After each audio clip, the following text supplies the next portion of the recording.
right, so here we have a classic min-max problem, and min-max problems usually revolve around the idea of either minimizing the max or maximizing the min. And if we read this question, so Joey, Monica, and Chandler are the only three candidates running for student body president. If 100 votes will be cast, what is the least number of votes one of them could receive while still winning the competition? So if they're winning, that means they are the greatest, but we're looking to get the least, and so we are minimizing the maximum.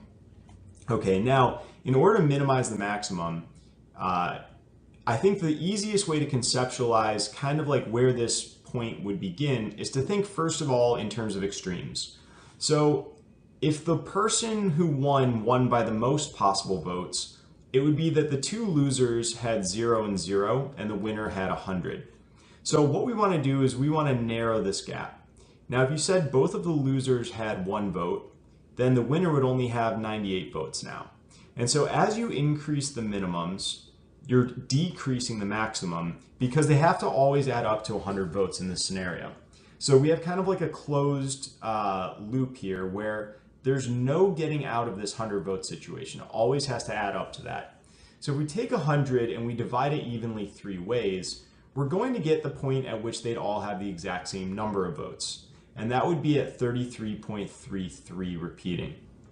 Now, if you round this down, that would be slightly less than having the average number of votes.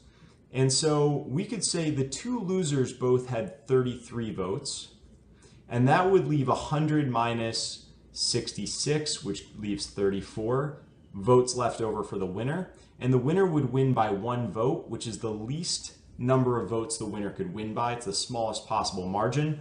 So the answer is 34 to the question of what is the least number of votes that the winner could win while still winning.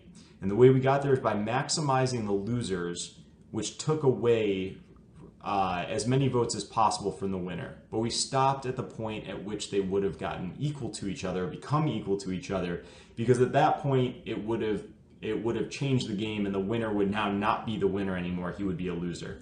Now it's important to consider situations like if we had said 101 votes instead, because then if we say the last place finished with 33, this would actually leave us with 68 votes left over. And now of those 68 votes, if we divide them evenly across the other two, both of them would have 34. So we would have 33, 34, 34. And in this situation, the person who's winning currently is actually tied. So we'd actually need to bring this up by 1 to 35 and bring this down by 1 to 33. And so the smallest number of votes you could have and actually win in that scenario would be 35. So it's important to conceptualize it fully and make sure that all the pieces tie together. But the idea is to average it, figure out the point at which they would all have the same number of votes, and then tweak it a little bit to make one of them win by a very slight margin.